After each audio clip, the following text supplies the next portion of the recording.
สวัสดีค่ะวันนี้ Wonder Warehouse จะมาสอนวิธีการปักมือพื้นฐานกันนะคะ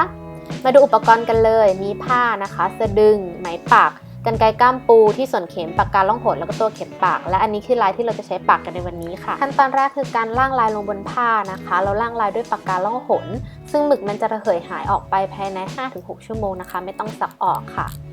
เสร็จแล้วปุ๊บเราเอาผ้านะคะมาใส่บนสะดึงซึ่งครั้งนี้เราใช้เป็นสะดึง4นิ้วหรือจะใช้เป็น5นิ้วก็ได้ขันสะดึงให้แน่นนะคะเสร็จแล้วอย่าลืมดึงผ้าให้ตึงจะได้ปักง่ายๆค่ะขั้นตอนต่อไปคือการแบ่งไหมนะคะเราตัดไหมออกมาความยาวประมาณ1 ศอกนะคะ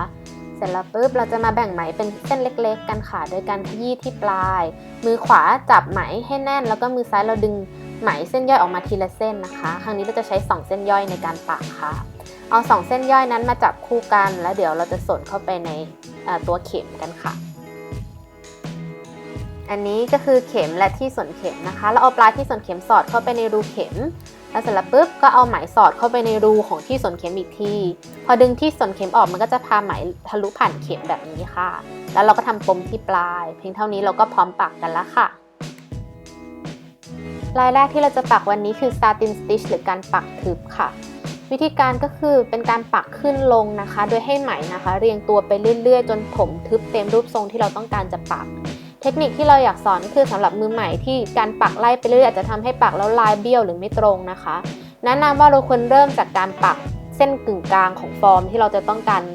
ทำให้ทึบก่อนเสร็จแล้วปุ๊บก็คือปักซ้ายสุดและขวาสุดจากนั้นค่อยปักถมเต็มพื้นที่ข้างในเพื่อให้รักษาให้เราไม่ปักหลุดออกไปจากรูปทรงที่เราต้องการปักนะคะ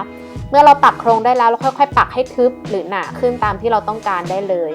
แนะนำว่าค่อยๆปักเรียงให้ไหมนะคะมาเรียงตัวสวยๆแล้วงานก็คือจะดูเนียบค่ะอันนี้ก็คือผลงานที่เสร็จแล้วค่ะ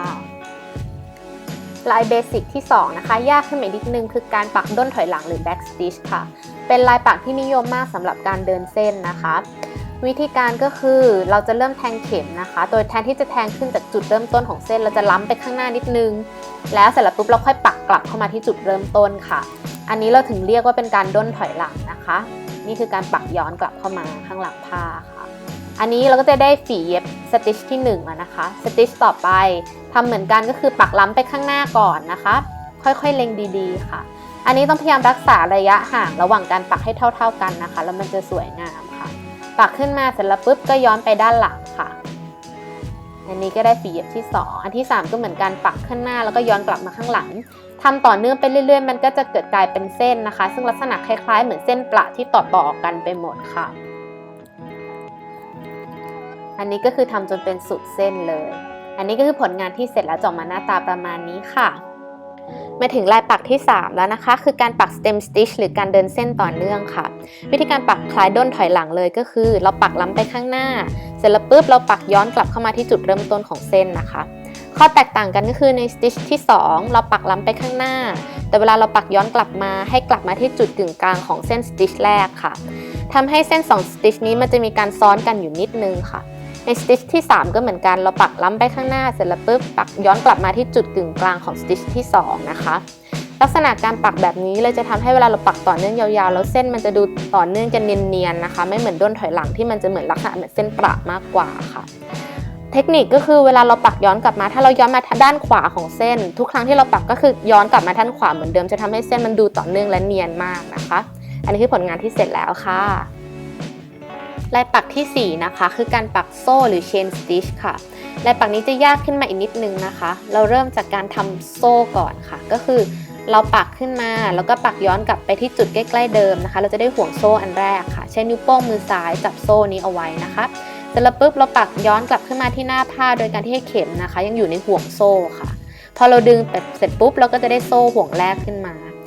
เสร็จแล้วปุ๊บเราจะทำห่วงโซ่ที่2เลยโดยการปักย้อนกลับไปที่จุดใกล้เคียงกับจุดที่เข็มเราปักขึ้นมาเอานิ้วโป้งกดไว้เหมือนเดิมแล้วก็ได้ห่วงที่2เสร็จแล้วปุ๊บเราปักย้อนกลับขึ้นมาให้เข็มนะคะอยู่ในห่วงโซ่ที่เราทำไว้แล้วแล้วก็ดึงให้ตึงก็คือจะได้ห่วงต่อมาค่ะเสร็จแล้วปุ๊บเวลาเราปักเทคนิคนี้ต่อเนื่องไปเรื่อยๆนะคะลักษณะเส้นที่ออกมามันจะคล้ายๆเส้นเปียค่ะเวลาปักต้องอย่าลืมเอานิ้วกดไว้นะคะเพราะบางทีเราลืมกดโซ่แล้วพอเราดึงมันคือจะขาดเวลาเราจบเส้นนะคะก็คือเราปักย้อนกลับมาล็อกตรงหัวของโซ่มันก็จะได้เป็นลักษณะโซ่อย่างนี้ เทคนิคต่อมาก็คือเราสามารถทำห่วงนี้ค่ะเป็น split chain หรือโซ่ที่แยกกันได้โดยที่เราทำห่วงโซ่เหมือนเดิมเสร็จแล้วปุ๊บเราก็คือปักตรงปลายของใบไม้นะคะเพื่อเป็นการจบเส้นค่ะปักย้อนกลับเข้าไปที่จุดใกล้ๆจุดเดิมอันนี้เป็นการล็อกให้โซ่มันอยู่กับที่อันนี้ทำอีกทีนะคะก็คือปักเป็นโซ่ขึ้นมา1อันเป็นห่วงโซ่เสร็จแล้วปุ๊บไปที่ปลายใบไม้ค่ะปักให้เป็นตัวล็อกของตัวโซ่เนี่ยค่ะก็คือปักย้อนกลับขึ้นมาทะลุในโซ่แล้วก็ปักย้อนไปจุดใกล้เดิมเพียงเท่านี้เราก็ได้ทั้งกิ่งไม้ใบไม้โดยใช้เทคนิคchain stitch แล้วค่ะอันนี้ก็คือผลงานที่เสร็จแล้วค่ะเทคนิคสุดท้ายแล้วนะคะเทคนิคที่5 French knot หรือการปักปมค่ะ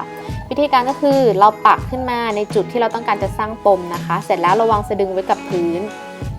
เอาเส้นไหมนะคะพันที่ปลายเข็มค่ะ 1-2 รอบตามขนาดปมที่เราต้องการนะคะเสร็จแล้วปุ๊บเราเข็มปักย้อนกลับเข้าไปในจุดใกล้ๆเดิมที่เราปักขึ้นมานะคะแล้วเราก็คือจะดึงเข็มทะลุผ้าที่สำคัญแล้วคือเราต้องเอานิ้วโป้งนะคะกดไหมไว้โดยตลอดนะคะในขณะที่ไหมนะคะทะลุผ่านผ้าออกไปเพื่อไม่ให้มันเป็นปมก่อนที่ไหมมันจะหลุดพ้นผ้าค่ะเดี๋ยวทำให้ดูอีกทีนะคะเอาไหมนะคะพันที่ปลายเข็ม2 รอบเอาเข็มแทงกลับเข้าไปในผ้าเอานิ้วกดที่ไหมเอาไว้ขณะที่เรากำลังดึงเข็มย้อนกลับเข้าไปหลังผ้านะคะไม่ปล่อยนิ้วเลยจนนาทีสุดท้ายเลยที่ก่อนที่ไหมมันจะมุดนิ้วเราออกไปนะคะเราก็จะได้เป็นปมแบบนี้ค่ะใช้ทำดอกไม้เป็นตุ่มๆแบบน่ารักมากเลยนี่คือผลงานที่เสร็จแล้วค่ะและนี่คือ5ลายปักพื้นฐานนะคะที่ทุกคนสามารถประยุกต์ใช้ได้หลากหลายครอบจักรวาลงานปักกันเลยค่ะหวังว่าทุกคนจะชอบกันนะคะขอบพระคุณที่ติดตาม Wonder Warehouse ค่ะ Wonder Warehouse